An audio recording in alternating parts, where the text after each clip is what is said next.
Hi friends, இன்னைக்கு ரொம்ப ஈஸியான மோர் குழம்பு எப்படி செய்யறதுன்னு பார்க்கலாம்.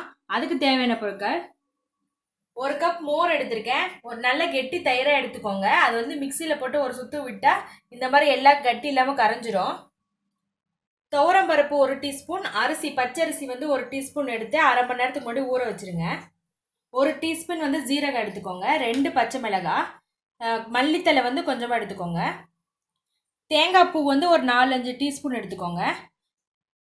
ஒரு பிஞ்ச் வந்து பெருங்காயத்தூள், உப்பு வந்து தேவையான அளவு. தாளிக்கு வந்து கடுகு உளுத்தம் பருப்பு 1 டீஸ்பூன் எடுத்துக்கோங்க. 2 வரமிளகாய், கொஞ்சமாக கருவேப்பிலை எடுத்துக்கோங்க.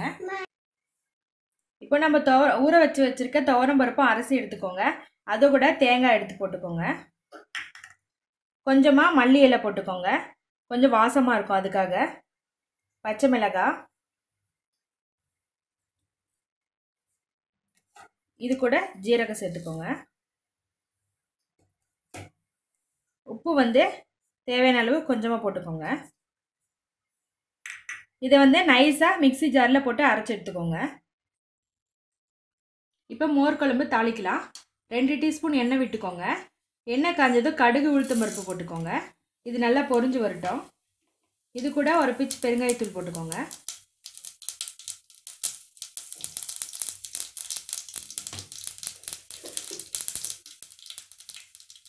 கடுகு உளுத்தம் பருப்பு நல்லா வெடிச்ச பிறகு எடுத்து வச்சிருக்க வரமிளகாவும் கருவேப்பிலையும் போட்டுக்கோங்க.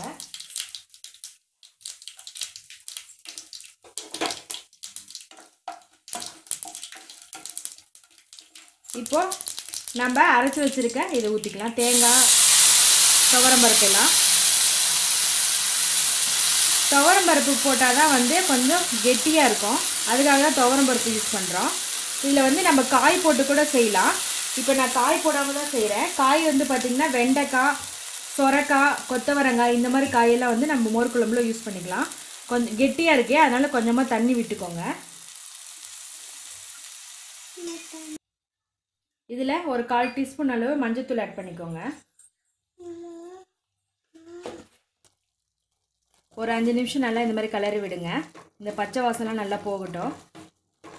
மோர் வந்து இப்போயே ஊற்றுனா திரிஞ்ச மாதிரி ஆகிடும். லாஸ்ட்டாக தான் ஊற்றணும். நல்லா இது கொஞ்சம் வேகட்டும். இது பாருங்கள், நல்லா பச்சை வாசனை போய் சுண்டிடுச்சு. இப்போது நம்ம எடுத்து வச்சுருக்க மோர் இதில் ஊற்றிக்கலாம்.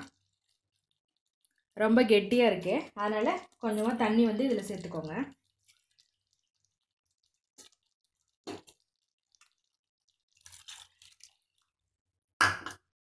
நல்லா மிக்ஸ் பண்ணி விட்டுக்கோங்க.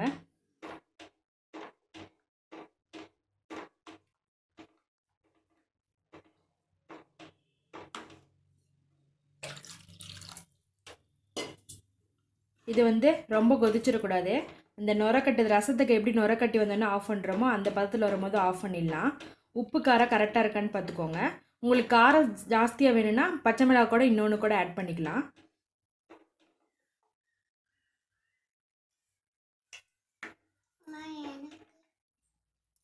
பாருங்கள், சைட்லெல்லாம் பபிள்ஸ் வந்துருச்சு. இந்த பதத்தில் வரும்போது ஆஃப் பண்ணிவிடுங்க. மேலே வந்து மல்லித்தலை போட்டுக்கோங்க.